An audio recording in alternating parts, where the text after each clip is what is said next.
मेरे गुरुदेव की महिमा बड़ी अद्भुत निराली है। मेरे गुरुदेव की महिमा बड़ी अद्भुत निराली है भर जाती वो सब झोली जो जन्मों से ही खाली है भर जाती वो सब झोली जो जन्मों से ही खाली हैं।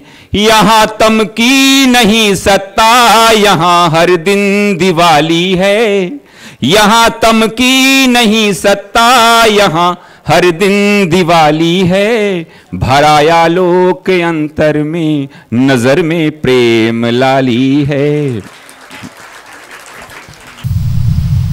जैसे रूप के ज्ञान में नेत्र हमारा विशेष कारण है, बिना नेत्र के रूप का ज्ञान नहीं होगा, लेकिन मन वहां सामान्य कारण है। शब्द के ज्ञान में कान विशेष कारण है, लेकिन मन की जरूरत यहां भी पड़ेगी तो मन सामान्य कारण है। यही मन हमारा जब अपनी इन पांचों इंद्रियों के द्वारा बाहर के जगत की तरफ दौड़ता है, तब वही यमराज जी कहते हैं परांच खानी व्यतृणत स्वयंभो तस्मात् परांग पश्यति नान्तरा। मन हमारा जब इंद्रियों के माध्यम से बाहर के विषयों की तरफ दौड़ने लगता है, मन एक इंद्री का सहारा लिया और उससे शब्द स्पर्श रूप रस गंध की तरफ दौड़ गया, तो इसी का नाम है मन की अशुद्धि। विषय को कोई हम शुद्ध अशुद्ध नहीं कहते। कोई भी विषय ना तो शुद्ध है ना अशुद्ध है, सब अपने स्वरूप में है। मिट्टी ना तो शुद्ध है ना अशुद्ध है, जल ना तो शुद्ध है ना अशुद्ध है सत्ता मात्र है, सत्ता मात्र है। लेकिन ये विषयों की तरफ जब हमारी इंद्री दौड़ पड़ी, तो मन भी अपने आप में, अगर मन अपने आप में हो, समझना, मन अपने आप में है, बाहर के विषयों से इसका संयोग नहीं हो रहा है, पांचों विषयों की तरफ मन नहीं जा रहा है और मन अपने आप में है, तो मन पांचों महाभूत के सत्व गुण के मिलने से बना है ना। सबको याद होना चाहिए पंचीकरण की विधि। पांचों महाभूत के सत्व गुण से एक एक इंद्री बनी ज्ञान की, और पांचों महाभूत के सत्व गुण को मिला दिया तो उससे आपका अंतःकरण बना। जब पांचों महाभूत के सात्विक अंश से सत्व गुण से हमारा अंतःकरण बना, तो वो अंतःकरण जब अपने स्वरूप में है तो सात्विक ही है, अपने आप में है तो सात्विक है। जब आपका अंतःकरण, आपका मन वृत्ति के रूप में इंद्रियों से निकला और बाहर के जगत की तरफ गया, इसी का नाम हो गया अशुद्धि। शुद्धि और अशुद्धि का और कोई पैमाना नहीं है, और कोई पैमाना नहीं कि अंतःकरण कैसे पहचाने कि अंतःकरण शुद्ध है। किसी भी शास्त्र में, किसी भी शास्त्र में एक बात नहीं लिखी है। आप लोगों को एक प्रश्न बता देता हूँ, किसी महात्मा को फंसाना हो तो ये पूछ लो। कभी कभी होता है ना, किसी महात्मा की, हम लोगों की बहुत परीक्षा होती है, महात्माओं की बहुत होती है। चलो देख के आए महात्मा जी कितने पानी में हैं, है ना। बढ़िया प्रश्न बता रहा हूँ। सभी महात्मा एक बात कहेंगे कि अंतःकरण शुद्ध होगा तभी ज्ञान होगा, है ना। बिना अंतःकरण की शुद्धि के परमात्मा की अनुभूति ही नहीं। निर्मल मन जन सो मोहि, चित्त की शुद्धि होगी तब परमात्मा की अनुभूति होगी। महाराज बताइए, चित्त की शुद्धि कितने दिन रहेगी तो आत्मा का ज्ञान होगा? कब तक, कितने समय तक? कितने समय तक चित्त शुद्ध रहेगा तब आत्मा का बोध होगा? तब ज्ञान का उदय होगा। इसीलिए मैंने कहा ये फंसने वाला प्रश्न है, क्योंकि किसी भी शास्त्र में समय का निर्धारण है ही नहीं। किसी भी शास्त्र में समय का कोई वहां पर पैमाना ही नहीं है कि अंतःकरण शुद्ध कितने दिन तक रहेगा। कोई वहां पर ऐसा पैमाना, एक दिन, एक घड़ी, आधी घड़ी, 1 साल, 10 साल, कितने दिन तक चित्त शुद्ध रहेगा तो आपको ब्रह्मानुभूति होगी। समय का कहीं पर एक लाइन भी लिखी नहीं है, एक लाइन भी नहीं लिखी। अभ्यास के लिए लिखा है कि बहुत काल तक अभ्यास करें, दैर्घ्य काल नैरंतरेण समादर सहित, ऐसा योग दर्शन का सूत्र है।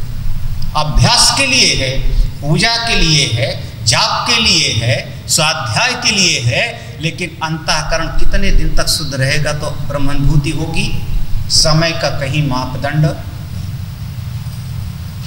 सवेरे हमने पूछा था ना कि अंतःकरण की शुद्धि की क्या पहचान है ना? आप लोग चक्कर में पड़े ना, ये सवेरे घंटा यही था, प्रवचन किए नहीं थे। आज सवेरे से चल रहा है राम कहानी, है ना? आप एक लाइन में क्यों नहीं बोले कि बहिर्मुखता ही अंतःकरण की अशुद्धि है? श्रुति परांचिखानी व्यतिरणत स्वयंभू तस्मात् परांग पश्यति, बहिर्मुखता ही अंतःकरण की अशुद्धि, अंतर्मुखता ही अंतःकरण की। ये शब्द कोई नहीं बोला, ये शब्द कोई नहीं बोला, है ना? अब बहिर्मुखता कब है? जब आसक्ति है तब ना। भय कब लगा? जब बाहर कोई दूसरा दिखाई पड़ा तब ना। आप सब डाल घूम रहे थे, जड़ पर कोई नहीं पहुंचा। किसी ने कहा भय के कारण, भय है शुद्धि, किसी ने कहा आसक्ति है शुद्धि, किसी ने कहा ममता। कब? जब बाहर कोई दिखाई पड़ा तब ना।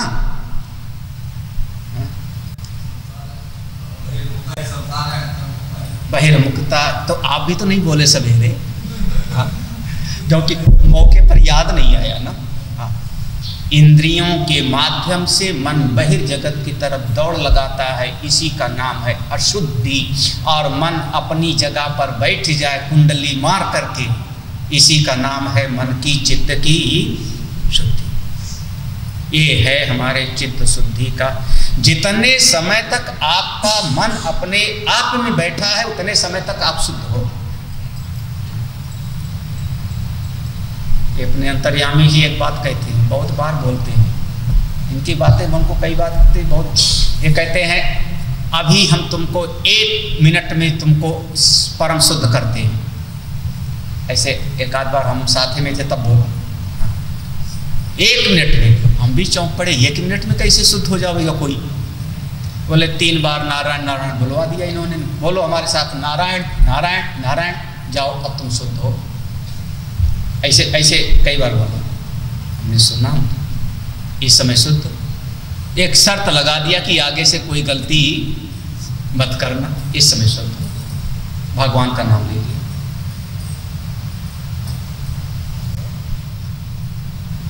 मन की बहिर्मुखता का नाम अशुद्धि, मन अपने स्वरूप में बैठ जावे, इसी का नाम है शुद्धि। शब्द बदल देते हैं, चलो शब्द बदल देते हैं। मन कहते किसको आप? मन माने क्या? एक परिभाषा पढ़ा है संकल्प विकल्पात्मका, एक परिभाषा पढ़ी होगी वृत्त्यात्मका। वृत्तियों के निरंतर प्रवाह का नाम ही वृत्ति कब प्रवाहित हुई? वृत्ति का विचार करो तो वृत्ति के भीतर चेतन है। अगर चेतन नहीं होगा तो वृत्ति चलेगी कैसे? जिंदा हूं तब वृत्ति होती है, उठती है। मैं जीवित हूं तब वृत्ति उठती है। और वृत्ति कब उठेगी? किसी न किसी प्रमेय को लेके, किसी न किसी विषय को लेकर के ना। घर का, जन का, पेड़ का, पशु का, मित्र का, रिश्तेदार, किसी को लेके वृत्ति उठेगी ना। तो चेतन प्लस विषय बराबर मन। हमने एक गणित कई बार पढ़ाया है, याद आया? चेतन मैं प्लस विषय बराबर हो गया मन। इसका उल्टा कर लो, मन माइनस विषय, आपका मन शुद्ध होगा। निर्विषय मन का नाम ही अंतःकरण की शुद्धि। ध्यानम निर्विषयम मनः, ध्यानम निर्विषयम, याद आया ना? विषयों का चिंतन हमारी वृत्ति से निकल जावे, इसी का नाम अंतःकरण की शुद्धि। आपका चिंतन बाह्य जगत का होगा, इसी का नाम अशुद्धि। हर वस्तु अपने आप में पूर्ण है, हर वस्तु अपने आप में स्वयं भगवान का स्वरूप। अरे चलो, हर वस्तु अपने आप में मिथ्या है, भाषित है, कुछ नहीं है। जो भी समझना चाहो, समस्या पैदा होती है जब मेरा चित्त बाह्य विषयों से जाके और उसी का निरंतर चिंतन करने लगता है। अब इसको कैसे हटावें? ये जो मन हमारा विषयों की तरफ जाता है और कभी कभी बिना चाहे भी जाता है, बिना हमारी मर्जी के मन जाता है और चिंतन करता है। हम चाहते हैं कि अपने मन को नियंत्रण में करें, मन को शुद्ध करें, मन को बिल्कुल निर्मल करें। कैसे? उपाय क्या है? उपाय क्या है? अब उपाय में कई संतों के अपने अपने अनुभव हैं। मन को शुद्ध करने का क्या उपाय है? इसको हम कहते हैं हे हेतु हान और हानोपाय। सुना है शब्द कि नहीं?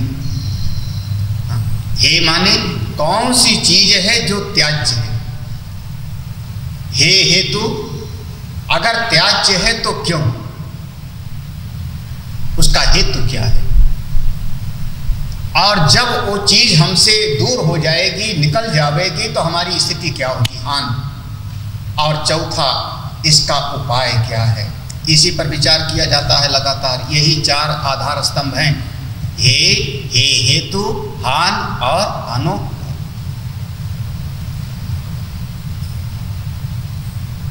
उपाय क्या है अंतःकरण की शुद्धि का?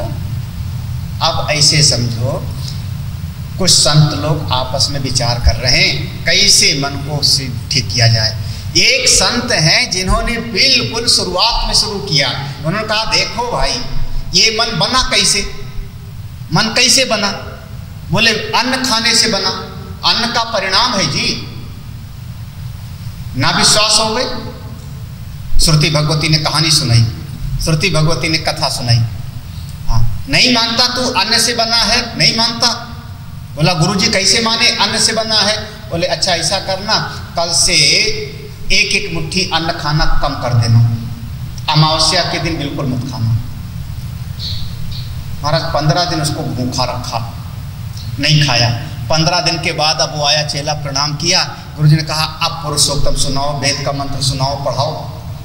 उसने कहा कुछ सुझाई नहीं पड़ रहा, ना मंत्र याद आ रहा है, कुछ सुझाई नहीं पड़ रहा है, कुछ याद नहीं आ रहा। 15 दिन से तो आपने भूखा रखा, क्या सुनाओ? 15 दिन खाने को नहीं मिला, अब ना मंत्र याद आवे ना कुछ नहीं। बोले महाराज कुछ नहीं। गुरुजी ने कहा फिर एक एक मुट्ठी खाना कर शुरू करो। जब भोजन कर लिया, गुरुजी ने कहा अब वेद की ऋचा सुनाओ। महाराज धड़ाधड़ सुनाना शुरू कर दिया वेद का मंत्र। बोले अब मन कैसे काम करने लगा? कहाँ से? बोले अन्न के कारण। तब एक विचार है, जैसा खावे अन्न वैसा होवे। जैसा अन्न खाओगे वैसे ही मन बनेगा। आहार शुद्ध सत्व शुद्धि, सत्व शुद्धा ध्रुवा स्मृति ही। आहार में शुद्धि लाओ, भोजन में शुद्धि लाओ। जैसा भोजन करोगे वैसे आपका चित्त, वैसे मन आपका बनेगा। ठीक है? समझ में? एक बात तो समझाने का है नहीं, पंचदशी पढ़ रहे हो, उपनिषद सब पढ़ चुके हो, साधना शिविर, तो अपने आप ही समझ में। आहार शुद्ध और सत्व शुद्धि, इसलिए भोजन में शुद्धि। वो चीज आप खाओ जिससे आपका मन शुद्ध हो, क्योंकि आहार है जो हम अपने भीतर ले जाते हैं। ह्रियते इति आहारः, तो ऐसी चीज देखो, ऐसी चीज सुनो, ऐसी वाणी बोलो जिससे हमारा मन। एक ऐसा विचार है, इसको कहते हैं भोगापवाद। भोगापवाद, भोग में जो भोग है उसमें अगर आप निषिद्ध का अपवाद कर दोगे तब आपका अंतःकरण शुद्ध होगा। ये हेतु है, उपाय है, तरीका है शुद्ध करने का। मन की शुद्धि की पहचान मैंने बता दिया, पहले लक्षण बता दिया। मन की शुद्धि माने बहिर्मुखता ही अशुद्धि है, मन अपने स्वरूप में बैठे, इसी का नाम। उपाय क्या है? तो एक उपाय बताया, इसका नाम है भोग में आपका संयम। भोजन से आपको अपने मन को शुद्ध करना चाहिए।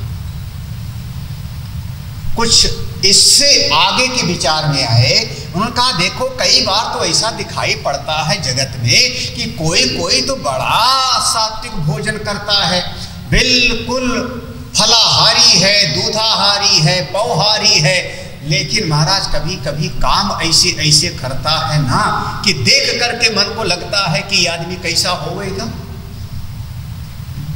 है तो भोजन तो बहुत बढ़िया करता है, बिल्कुल शुद्ध सात्विक, लेकिन महाराज उसके कर्म, मारे तो उसको मार डाले, उसका छीन लेवे, उसका खेत जला देवे। पूरे महाभारत में कहीं पर नहीं लिखा कि धृतराष्ट्र मांसाहारी था, ये कहीं पर नहीं लिखा महाभारत में। या शकुनी मांसाहारी थे, मांसाहारी तो नहीं थे, अच्छे थे कि नहीं? हाँ, भोजन तो बहुत बढ़िया करते थे, लेकिन पूरा जीवन किसमें था कि इनको घर में जला के मार डालो, इनको जहर दे के मार डालो, इनका राज्य हड़प लो, इनकी वस्तु को हड़प लो। तो जब आपके कर्म में ही शुद्धि नहीं होगी तो आपका मन कैसे शुद्ध होगा? केवल भोजन से थोड़े काम चलेगा, भोजन भी और साथ में साथ आपकी क्रिया में, इसको कहते हैं कर्मापवाद। विधि निषेध मैं काली मल हरणी, यह करना है और यह नहीं करना है। हमारा लगभग जो धर्म शास्त्र है पूरा का पूरा मीमांसा दर्शन इसी पर टिका है। निषिद्ध का त्याग और विधि का अनुष्ठान। श्रुति ने जिसको बताया ये करो और जिस कर्म को कहा इसको मत करो, उसका पालन करिए। शुद्धि क्या क्या कर, जब कर्म में शुद्धि होगी तब आपका अंतःकरण निर्मल होगा, तब शुद्ध होगा। ऐसे थोड़े हो जाएगा, केवल भोजन से नहीं चलता। भोजन से तो कोई कोई ऐसे है कि 10-12 साल तक जो है अन्न ही नहीं खाए, चलो अन्न नहीं खाएंगे, व्रत रख लिया। और कई लोग ऐसे होते हैं जो व्रत के दिन कुछ ज़्यादा गुस्सा करते हैं। आप लोग ये मत कहना स्वामी जी एक तो प्रमाण आप ही हो, एक तो प्रमाण आप ही हो, तो केवल भोजन से नहीं, केवल अन्न से थोड़े, आपके कर्म कैसे, वो भी तो मायने रखेगा ना। इसको कहते हैं कर्मापवाद। आपके कर्म भी ठीक होने चाहिए। भोगापवाद, कर्मापवाद। एक संत ने कहा देखो एक बात और है, ये जीव जो कर्म करता है ना, कर्म दिखाई पड़ता है, लेकिन कर्म के मूल में तो उसका संकल्प होता है ना। बिना संकल्प के कर्म कैसे होगा? पहले आदमी अपने मन में संकल्प करता है कि मैं सत्संग में जाऊंगा, उसके बाद आपने पांव चलाया ना। तो अगर संकल्प ही ठीक हो जावे तो सारा का सारा जीवन ठीक हो जाएगा। हम संकल्प गलत कर लेते हैं। अरे सारी सृष्टि संकल्प से है। संकल्प प्रभवान कामान, संकल्प प्रभवान कामान। आगे का भूल गया मैं, गीता जी का संकल्प प्रभवान कामान त्यक्त्वा सर्वान अशेषतः। संकल्प प्रभवान, जितने भी चीजें हैं आपके संकल्प से पैदा होती हैं। संकल्प से कई बार आप लोग गलत संकल्प कर लेते हो तो गलत परिस्थिति आ जाती है आपके जीवन में। आपके जीवन में अगर अच्छा संकल्प होवे तो अपने आप की सृष्टि आपके लिए अच्छी होगी। आप उल्टा संकल्प क्यों कर लेते? चल तो रहे हैं, कहीं पहाड़ टूट गया तो वो टिटहरी वाली टांग ऊपर करके सोएंगे, काहे आकाश गिर पड़ा तो, है ना? अरे ये क्यों साधना शिविर में जाएंगे, पता नहीं वहाँ भोजन ना मिले तो, कमरा ना मिले तो, बद्रीनाथ जाएंगे दर्शन करने के लिए, पहाड़े टूट के गिर पड़े तो, तो गिरता है तो गिरेगा, हमारे ऊपर थोड़े गिरेगा। ये क्यों सोचते हो कि गिरेगा तो हम ही मर जाएंगे? तो सड़क पर क्यों चलता है आदमी? सड़क पर मत चलो। क्यों? क्योंकि सड़क पर जो है एक्सीडेंट होता है, जहाज गिर जाता है, ट्रेन में लोग मर जाते हैं। चलो ही मत, घर पे बैठे रहो गुफा में, और घर में भी फिर बैठ चलो। क्यों? कभी घर में चलोगे तो पाँव फिसल जाता है, बाथरूम में भी गिर के टूट गया पाँव, करोगे क्या आप? आदमी उल्टा संकल्प करता है, विपरीत संकल्प करता है, उल्टा संकल्प कर करके परिस्थिति वैसे बना के दुखी हो जाता है। क्या कहते हैं? जैसा सोचोगे वैसा कि वदंती सत्ययम या मति सा गति। तो संकल्प को अच्छा बनाओ, संकल्प बढ़िया बनाओ, संकल्प अच्छा। अगर आपका संकल्प अच्छा होगा सब ठीक होगा। हाँ। अरे संकल्प अच्छा होगा, कर्म अच्छा होगा। संकल्प अच्छा होगा, आपका अंतःकरण भी। इसी बात को कहते हैं ना कि सर्वे भवन्तु, ये संकल्प में आप है।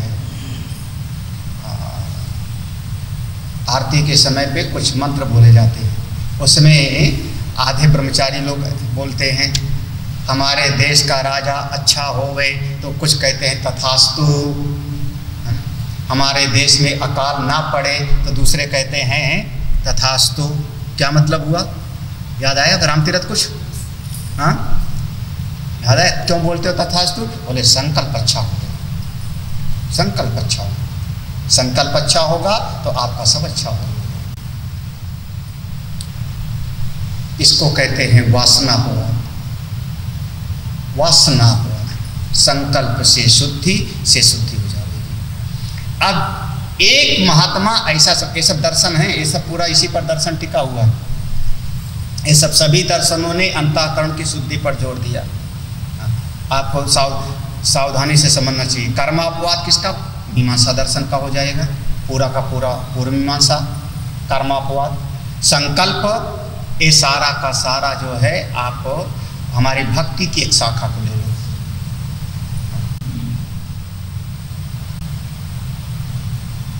कुछ संतों ने ऐसा कहा, देखो सबसे बढ़िया है, अभी अभी आपने एक बात बताई थी कि मन बाहर की तरफ जाता है तो अशुद्ध, और मन भीतर रहे तो अपने आप में है तो शुद्ध। तो इस मन के जो बाहर जाने का है, जो विक्षेप हो रहा है मन में, वृत्तियों का प्रवाह हो रहा है, इसी को रोक दिया जाए। इसका नाम है विक्षेपापवाद, पूरा योग दर्शन। योगश्चित्त वृत्ति, कैसे भी करके एन केन प्रकारे आपकी चित्त में चाहे अच्छी वृत्ति आवे चाहे बुरी वृत्ति आवे, चाहे अच्छी आई चाहे बुरी आई, मन तो बाहर गया ना, मन तो बाहर गया ना आपका। और मन बाहर गया माने आपका मन अशुद्ध हो गया।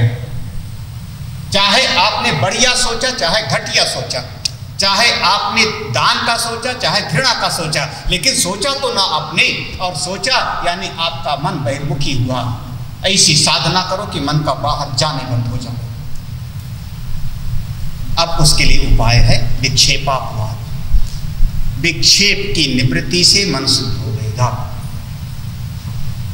अब ये सब दर्शन है, ये सब लोग अपना अपना बात कहते हैं कि ऐसा करोगे तो मन शुद्ध होगा, ऐसा करोगे तो शुद्ध होगा। एक मत और बताना है। अब ये जब कह दिया कि बाहर का चिंतन ही मत करो, तब दूसरे ने कहा संभव नहीं है। आप ऐसी बात क्यों कहते हो जो संभव ना होवे? अरे असंभव वस्तु को पाने का कोई संकल्प करे, कोई बात बतावे, उपदेश करे असंभव के लिए, तो उसका उपदेश व्यर्थ हो जाएगा, तुम अमर हो जाओगे।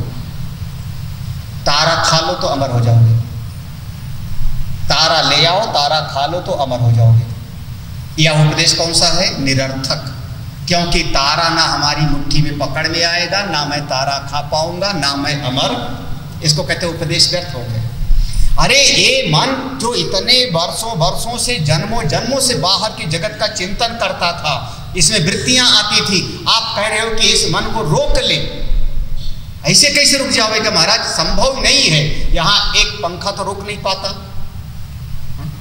एक चाक है कुम्हार ने चलाया तो थोड़ी देर में रुक नहीं जाता, बड़ी देर लगती है इसको रुकने में। ये मन की वृत्तियां कैसे रुकेंगी? तब इन मन की वृत्तियों को आप दिशा बदल दो। समझ आया किसका विचार है? मन की वृत्तियों को दिशा मोड़ दो। अभी मन की वृत्तियां आपके जगत की तरफ जाती थी, अब अपने आराध्य की तरफ लगा दो। अपने इष्ट देव का चिंतन करो। तो जितने समय तक अपने इष्ट देव का, राम जी का, कन्हई का, भगवान का चिंतन करोगे, उतने समय तक आपका मन शुद्ध। देखना, आप बड़े बड़े प्यार से मैं कह रहा हूं, उद्देश्य है मन की बाहर की तरफ दौड़ने वाली वृत्तियों को एक सही दिशा में लगाना, यही उद्देश्य है। अब जिससे लगा रहे हो, अयोध्या वाला राम जी को कह देगा, वृंदावन वाला कन्हई को कह देगा, कोई शंकर जी को कह देगा, कोई किसी और देवता का नाम दे देगा। उद्देश्य क्या है? बाहर से वृत्तियों को समेट के इस तरफ लगा दो। अरे वेदांत में हम कहेंगे आत्मा का चिंतन करो, अनात्म चिंतन मत करो। चिंतन किसका करो? आत्मचिंतन करो। यही तो मनन है। जितने समय तक आप आत्मचिंतन करोगे, उतने समय तक आपका मन। भक्ति में हम कहेंगे भगवान से वृत्ति को जोड़ा, और वेदांत में हम कहेंगे अपने आत्मा से। आत्मा जितने, इसी बात पर कहा जाता है जितने समय तक सत्संग में बैठे हो, उतने समय तक मन आपका शुद्ध। जितने समय तक सत्संग, क्यों? क्योंकि आपकी वृत्ति बाह्य जगत से हट करके आई कहां पर? आत्म स्वरूप की तरफ। यहाँ पर भक्ति और वेदांत में भेद नहीं होगा हमारा, यहाँ एक होगा उद्देश्य, क्योंकि वृत्तियों को एक सही दिशा में लगाना। हमने सही दिशा में लगाया, चाहे वो प्रभु में और चाहे आत्मचिंतन में, वो आपका मन शुद्ध है। अंतिम बात, हाँ, इसको कहते हैं अनात्म चिंतनापवाद।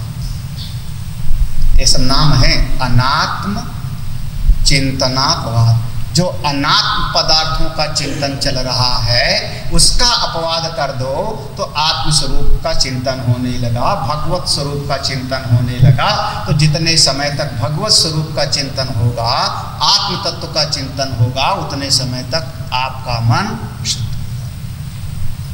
कितनी विचार की धाराएं बता दी हम, भूल गया मैं। हाँ, 5 हो गया। भोगापवाद, कर्मापवाद, वासनापवाद, विक्षेपापवाद और अनात्म चिंतनापवाद। जो अंतिम सीढ़ी है, इसके बाद फिर और कोई सीढ़ी नहीं है। अंतिम बात है अंतःकरण की शुद्धि की, अंतिम बात है।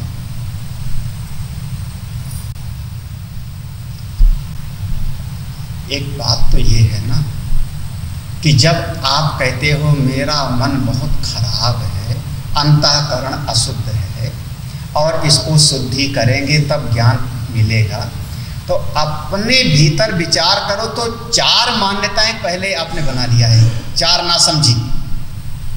नासमझी पहले बनाई। हाँ, 4 नासमझी की गठरी पहले बनाई।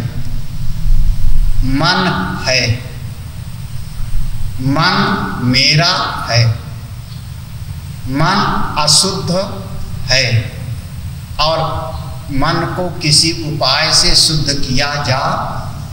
ये 4 मान्यताएं हैं, तब तो आप शुद्ध करने की कोशिश कर रहे हो ना। मन है नंबर 1, मन मेरा है नंबर 2। भाई दूसरे का खेत का हम थोड़े वहाँ घास उखाड़ने जाएंगे। किसकी शुद्धि करोगे? अपने कमरे का कि अपने कमरे की सफाई करते हो कि पूरे आश्रम की? हाँ, कमरा साफ सुथरा रखना चाहिए। अब दूसरे का खेत है तो मैं काहे के लिए उसका घास उखाड़ने जाऊंगा? अपने को साफ रखोगे ना। तो मन है, मन मेरा है। फिर तीसरी धारणा, मन अशुद्ध है। और चौथी धारणा, मन को शुद्ध किया जा सकता। क्या सच में ये चारों मान्यताएं सही है? चारों मान्यताएं सही हैं? मन है या प्रतीति मात्र है? जगत मिथ्या है ना, जगत झूठा है ना, जगत मिथ्या है ना, रस्सी पर सांप के जैसे जगत है ना, आकाश के नीलापन के जैसे जगत है ना। हाँ, जगत मिथ्या है, मन सही है। वाह रे ज्ञान, ऐसा ज्ञान तो बिरला होता है ना? जगत झूठा है, शरीर झूठा है, मन सच्चा है। पागल आदमी। मन है। अच्छा, मन आपका है? आपका कहना मन मानता है? आपका मन है? नहीं है कि नहीं है? आपका है या नहीं है?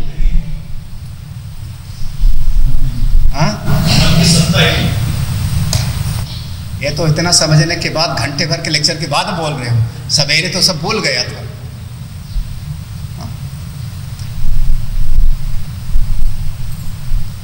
इसको कहते हैं विचारात्मक। ये विचार की कसौटी पर कसोगे तो आपको इस जगत में, वहाँ पर फिर वहाँ अष्टावक्र महाराज कहेंगे, एव मेव अहम आस्थिता नात्या नाग्रहो ना लयः। मैं जैसा हूँ वैसे, जैसा ना त्याग ना ग्रहो ना लय। क्या करूँ, क्या करूँ? जो झूठी। अच्छा, आपको समझ में आ गया कि सांप दिखाई पड़ता है, सांप दिखाई पड़ रहा है। पहले भय लगता था, डरते थे। आप समझ में आ गया कि वहां रस्सी है, सांप नहीं है। समझ में आ गया तो लाठी से मारने जाओगे? ज्ञान का फल होगा, विवेक का फल है, आपकी प्रवृत्ति निवृत्ति समाप्त हो जाती है। ये विवेक जगा, बुद्धि जगी तो ना प्रवृत्ति और ना काय की प्रवृत्ति, काय की निवृत्ति। आकाश के नीलेपन को पाने के लिए दौड़े, चलो चलो पकड़ लूं आकाश का नीलापन, ना प्रवृत्ति। अरे भगाऊं उसको, ना निवृत्ति। कोई भी चीज अगर जगत में झूठी दिखाई पड़ जाती है, ये जगत में अगर झूठी कोई भी चीज दिखाई पड़ जाती है तो उसके प्रति प्रवृत्ति और निवृत्ति दोनों हमारी समाप्त हो जाती है।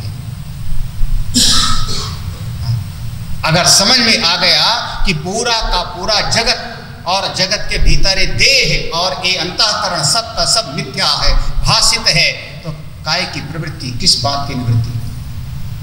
प्रवृत्तौ जायते रागो निवृत्तौ दुख एव ही। प्रवृत्ति में जाओगे तो राग पैदा हो जाएगा, निवृत्ति में जाओगे तो दुख मिलेगा। अरे जैसे हो वैसे अपनी महिमा में जब तक रहते हो तब तक आपका मन शुद्ध है। ये अंतिम सीढ़ी है, इसके बाद और कुछ नहीं है। लेकिन ये जल्दी समझ में नहीं आएगा, ये तो अजातवाद में जाएगा ना। ये सिद्धांत आप लोगों को कहानी सुनी ना, वो बंध्यापुत्र की विवाह वाला कार्ड बांटना शुरू किया उसने, सुनी कि नहीं? हो जा रहा हूँ शादी में, क्या खाओगे? खुद खाऊंगा पार्टी, हलवा खाऊंगा, पूड़ी खाऊंगा, रोटी खाऊंगा, तंदूरी रोटी खाते। कहाँ जाओगे? वहाँ पार्टी में जा रहा हूँ, पार्टी में जाऊंगा, आनंद करूंगा। बोले किसकी शादी है? बोले वो लड़की अभी पैदा नहीं हुई है, लड़की अभी पैदा नहीं हुई है। माला किसकी होगी? बोले आकाश खम पुष्प की माला होगी। जो बरमाला पहनाई जाएगी किसकी? खम पुष्प की माला पहनाई जाएगी। घोड़ा कहाँ से आएगा? रथ कहाँ से आएगा?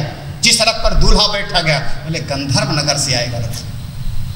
गंधर्व नगर से आया हुआ रथ होगा, उस पर बंध्या पुत्र दूल्हा बन के बैठा होगा, जिसके हाथ में खम पुष्प की माला होगी, और अजात कन्या को जाके बरमाला पहनाएगा, जिसकी शादी में हम बढ़िया मौज करेंगे। पागल आदमी। गंधर्व नगर का रथ, फिर बंध्या पुत्र, आकाश हम पुष्प आकाश में खिले हुए फूल की माला, और वो कन्या की शादी हो रही जो अभी अजात है, और उसकी शादी में तुम पार्टी मनाओ। आप लोग जब कहते हो ये मन महाराज, ये सब पूरा यही कहानी है। ये जिसको समझ में आ गई बात, जिसको ये बात समझ में आ गई, उसका बेड़ा पार। अब अगर मन शुद्ध कैसे होता है ये समझ में आ गया हो तो हम कूटस्थ दीप शुरू करें, क्योंकि चित्तस्य शुद्धये कर्म, बिना कर्म के मन की शुद्धि नहीं होती। ये बात बार बार हम लोग कहते हैं, योगिना कर्म कुर्वन्ति संगम त्यक्त्वा आत्मशुद्धये, सब बातें कही गई। मन शुद्ध होगा तब आगे का पंचदशी का प्रकरण समझ में आएगा। हाँ? हाँ, मन नहीं है ना, ये जो समझना चाह रहा है वही नहीं है। जो समझना चाह रहा है वही झूठा है, पक्का झूठा है। एक कोई लॉजिक दे दिया जाएगा, वो झूठा मन कहेगा बहुत बढ़िया, मजा आ गया, कोई बात नहीं जमी, झूठा मन कह रहा बात जमी। ये जो समझ रहा है वही बंधन है, ये जो समझदारी का बंधन है उससे मुक्त हो जाओ। सहजय सहजय सब मिले, सब चीज सही। ज्यादा समझदार लोग ज्यादा दुखी होते हैं दुनिया में, है ना। दुख का ज्यादा कारण उसकी बुद्धि होती है, पागल मस्त रहता है। गोस्वामी जी ने लिखा ना, सबसे भले वही मूढ़ जिन्हें न व्यापी जगत रहती। हाँ, क्या हुआ अभिषेक, बड़ा मुस्कुरा रहा है। अभिषेक को बात जम गई। जो ज़्यादा सोचता है वही ज़्यादा दुखी होता है। फिर ऐसा होगा, फिर ये होएगा, फिर ये होएगा, है ना, फिर वो होएगा, तब क्या होएगा। ये राम, एक पीढ़ी का भरोसा नहीं। ये भी पढ़ते हैं कि आज का भरोसा नहीं, ये भी सुना ना कि कल श्वास रहेगी, ये भी सुना ना।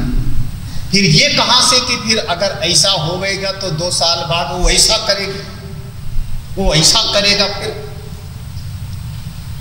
दोनों में से कौन सी सही है? वर्तमान की और फ्यूचर की प्लानिंग, दो बातें हो रही। जीवन का भरोसा नहीं, क्षणभंगुर है, कमल के पत्ते पर पड़ी हुई बूंद है। नल नीदल गत जल मति तरलम तद्वद जीवितम अतिशय चक्र। भरोसा नहीं, कल रहे कि ना रहे, जो है ये वर्तमान है। पंडित कौन? गतासुन अगतासुंश्च नान सोचन। ये पंडित है कि वो पंडित है कि अगर हमने उससे कोई जरा सा एहसान ले लिया तो हमको नौकर बना के रखेगा, फिर वो करेगा, फिर वो करेगा, फिर आकाश गिर पड़ेगा तो मैं पाँव ऊपर करके लेटूं जिससे हमारे अंडे बच्चे ना टूटें। क्या है ये? समझदारी दुख देती है। ये पूरा का पूरा चिंतन आपकी समझदारी को इतना उलझा देंगे कि आप एक दिन कहोगे बुद्धि मुझको दुख दे रही, इस बुद्धि से पीछा छुड़ाओ महाराज। वेदांत चिंतन और क्या है? आप विचार करना चाहते हो ना, चलो मैं तुमको ऐसा ऐसा विचार दूंगा, इतना विचार दूंगा कि विचार करते करते थक जाओगे, अंत में आना वहीं पड़ेगा महाराज बहुत हो गया। जब अंत में वहां पर आओगे तो उसका एक नाम देंगे परिशेष न्याय। पढ़ाया कि नहीं परिशेष न्याय? परिशेष न्याय चाहे जितना पढ़ लो, बात तो दो ही है, बात तो दो ही है। जो दिखाई पड़ रहा है सब झूठा और देखने वाला नित्य सत्य। बात तो दो ही है। चाहे आप पंचदशी पढ़ो, चाहे गीता पढ़ो, चाहे ब्रह्मसूत्र पढ़ो, चाहे उपनिषद पढ़ो, विचार की प्रक्रिया ज़्यादा बतानी पड़ रही। क्यों? क्योंकि हमारी बुद्धि उलझ गई है, ज़्यादा उलझ गई है। अब ज़्यादा उलझ गई है तो पढ़ना पड़ता है। अब एक श्लोक तो शुरू कर ही लेंगे, शुरू तो कर ही लेंगे जी आज। खादित्य दीपिते कुंडे दर्पणादित्य दीप्तिवत् कूटस्थ भासितो देहो धीस्थ जीवेन भास्येत्। यहाँ से जो आगे का प्रसंग है, जैसे इस प्रकरण का नाम है कूटस्थ दीप ना, नाम है कूटस्थ दीप, तो कह रहे हैं एक प्रकाश देने वाला ऐसा है प्रकाशक जो कूटस्थ है। कूटस्थ माने जिसमें कभी कोई बदलाव नहीं। तो एक प्रकाशक ऐसा है जो नित्य है, कूटस्थ है, और एक प्रकाशक ऐसा है जो क्षणभंगुर है। दो प्रकाशक हो रहे हैं, दो प्रकाशक हो रहे हैं, प्रकाशित करने वाले दो हो रहे हैं। तो दो प्रकाशक हैं, तो एक नित्य है और एक अनित्य है। नित्य वाले को कूटस्थ हमने कहा, कूटस्थ दीप। समझाना किसको है? जो नित्य प्रकाशक है, जिसका स्वरूप प्रकाशवान है, उसको समझाना है यहाँ पर। लेकिन उसको तब समझ में बात आवेगी जब अनित्य प्रकाश वाले को भी समझ लोगे तब। अगर अनित्य प्रकाश वाले को नहीं समझ पाओगे तो कूटस्थ को आप समझ नहीं पाओगे। नहीं समझा रहा था। खादित्य दीप्ति, खादित्य माने, खा माने आकाश, आकाश में आदित्य दीप्ति। तो खा माने आकाश, आकाश में जो सूर्य प्रकाशित हो रहा है उसका प्रकाश सामान्य प्रकाश है, सामान्य प्रकाश है। आकाश में जो सूर्य प्रकाश कर रहा है वो आकाश के सूर्य से पूरी दीवार प्रकाशित हो रही है, गली प्रकाशित हो रही है, नाली प्रकाशित हो रही, सामान्य प्रकाश है, सबको दे रहा है। उसी आकाश के, हाँ, जो आकाश में जो सूर्य है वही सूर्य कभी कभी आपके छोटे से बाल्टी में भी दिखाई पड़ने लगा। बाल्टी में, हाँ, उसी का प्रतिबिंब पड़ा ना बाल्टी के भीतर, घट के भीतर, जल के भीतर। तो उस जल से भी एक प्रकाश निकलता है और दीवार पर दिखाई पड़ता है। अरे हम लोग होली में शीशे से चमका के गिरा देने में बड़ा मजा आता था बचपन में। वो हमारा प्रिय खेल था, मैं बहुत, हमारा प्रिय खेल।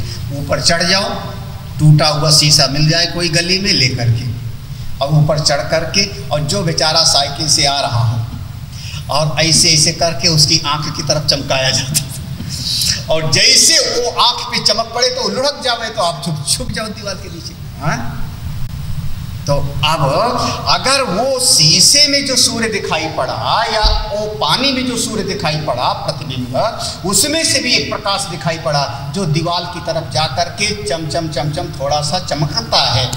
तो ये जो प्रतिबिंब से निकला, एक ये हो गया और एक आकाश। तो आकाश में जो सूर्य प्रकाशित कर रहा है वो कूटस्थ है, उसको हमने कहा कूटस्थ है। और ये जो आपका प्रतिबिंब से निकला हुआ प्रकाश है इसको हम कहते हैं चिदाभास का प्रकाश। धीस्थ जीवेन भास्येत। आखा आदित्य दीप्ति, आकाश में आदित्य जब प्रकाशित होता है तो कुंडे दीवाल आदि में, दीवाल में भी प्रकाश पड़ता है। दर्पण आदित्य दीप्तिवत, दर्पण में भी उसका प्रकाश पड़ता है। आकाश के सूर्य का प्रकाश दीवाल पर भी, दर्पण में भी, सब पर पड़ता है, सामान्य प्रकाश है। उसको हम कहते हैं कूटस्थ भासितो, वो है कूटस्थ प्रकाशक। और जब उस प्रतिबिंब से चमक पड़ती है कभी दीवार पर तो धीस्थ, भाष्य, उसको हम कहते हैं चिदाभास का बुद्धिस्थ जीव का आभास। ऐसे दो प्रकार का प्रकाशक है, एक कूटस्थ और एक चिदाभास। ये सूत्र है। अब इसी को आगे भिन्न भिन्न प्रमाण से समझाना है। इसी लाइन को समझाने के लिए आगे कई श्लोक हैं, कई श्लोकों में इस बात को समझाया जाएगा कैसे कैसे ये प्रकाश है। एक श्लोक और देखो तो समझ में आ जाएगा। अनेक दर्पण आदित्य दीप्तीनां बहुसन्धिषु इतरा व्यज्यते तासाम् अभावेऽपि प्रकाशते। एक शीशा टूट गया, एक शीशा टूट गया तो उसके 50 टुकड़े हो गए, 50 टुकड़े हो गए। तो सूर्य का जो प्रकाश था प्रतिबिंब वो 50 में बनने लगा ना। अनेक दर्पण आदित्य, अनेक दर्पण में सूर्य का प्रतिबिंब पड़ने लगा। तो वहां पर 50 दर्पण दिखाई पड़े तो अब वहां 50 सूर्य दिखाई पड़ रहे हैं ना। वो कौन है? आभास। ऐसे ही अनेक दर्पण आदित्य, अनेक दर्पण हुआ, 100 दर्पण रखा तो 100 आदित्य दर्पण का प्रतिबिंब 100 में पड़ गया।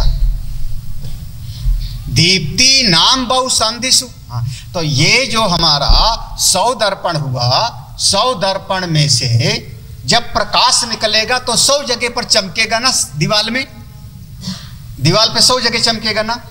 लेकिन ये जो दर्पण वाला शीशा है वो जब चमकेगा तो उसकी चमक थोड़ी दूर में रहेगी, पूरी दीवार पर नहीं रहेगी, थोड़ी दूर। अरे टार्च समझ लो आप, टार्च लगाओगे तो कितनी दूर पर प्रकाश रहेगा? थोड़ी दूर पर। तो थोड़ी दूर पर प्रकाश रहेगा। अब देखना, जो वो शीशे में दर्पण, शीशे में जो प्रतिबिंब बना उसका प्रकाश थोड़ी दूर पर पड़ रहा है, वो भी प्रकाशित कर रहा है। लेकिन दो शीशों के प्रकाश के बीच में थोड़ा सा संधि भी तो बन रही होगी। दो टार्च जलाओ, दो जगह गोला गोला दिखाई पड़े तो बीच में थोड़ी सी जगह तो दिखेगी ना। तो वो जो बीच में खाली जगह है वो भी तो आपको दिखाई पड़ रहा है कि नहीं? वो किसके प्रकाश से दिखा आपको? इतरा व्यज्यते तासाम अभावे अपि प्रकाश, अभावे अपि।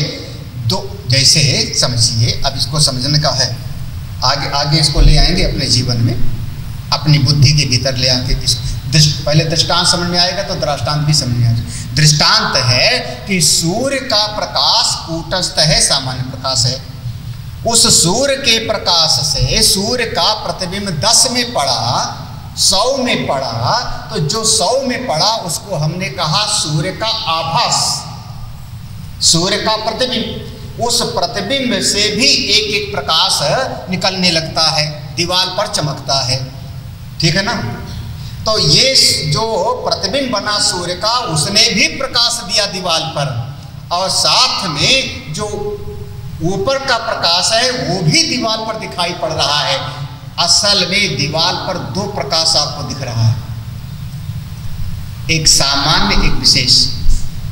सामान्य प्रकाश में वो चमकने वाला भी दिख रहा है और चमकने वालों के बीच में जो संधि है, अभावे, वो भी दिखाई पड़ रहा है। अच्छा, मैं दोनों को देख रहा हूं, महिलाओं को भी पुरुषों को। दो आदमी बैठे हैं, दोनों को देख रहा हूं। तो दोनों को देख रहा हूं तो दोनों के बीच में जो खाली जगह है उसको भी देख रहा हूं कि नहीं? उस पर जोर ही नहीं जाता, वहां पर ध्यान नहीं जाता। तो एक प्रकाश है जिससे मैं कह रहा हूं मैं तुमको देख रहा हूं, और एक भीतर प्रकाश है जिससे हम कहते हैं आपके होने को भी और आपके ना होने को भी मैं जानता हूं।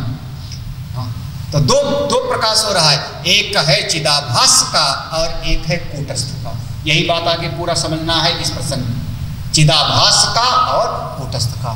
तो कूटस्थ है, सामान्य प्रकाशक है, और चिदाभास है वो विशेष प्रकाशक है। कैसे? जैसे वो दर्पण में प्रतिबिंबित होने वाला सूर्य वो विशेष प्रकाश एक सीमा में डालता है, और जो सामान्य सूर्य का प्रकाश है वो सारे जगत में ही व्याप्त होता है। इतरा व्यजते तासाम अभावे अपि प्रकाशते। अब अगले श्लोक में इस दृष्टांत को ले आए अपने दृष्टांत में, इसी दृष्टांत को दृष्टांत में ले आए, लेकिन अब मन है कल पढ़ते हैं।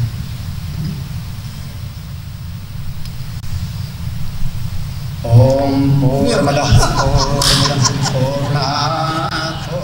ये जो चिदाभास है वो विशेष को प्रकाशित करता है, और जो कूटस्थ ब्रह्म है वो सर्वसामान्य को प्रकाशित करता है।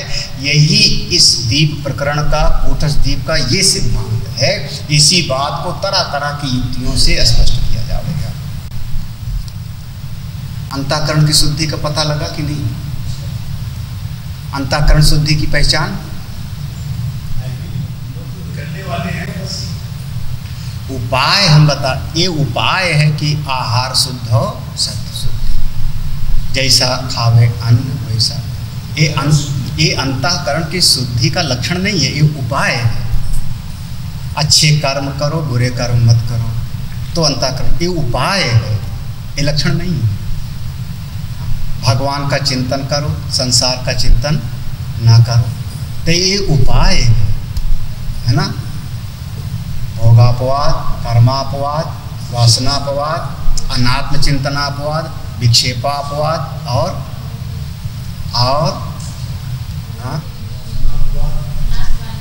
विचारापवाद। अपने वेदांत में विचार की प्रधानता है। विवेक पहली सीढ़ी है। साधन चतुष्टय संपन्न में विवेक पहली सीढ़ी है, प्रधानता है विचार की। इसीलिए हम वहाँ पर अंत में जाएंगे और कहेंगे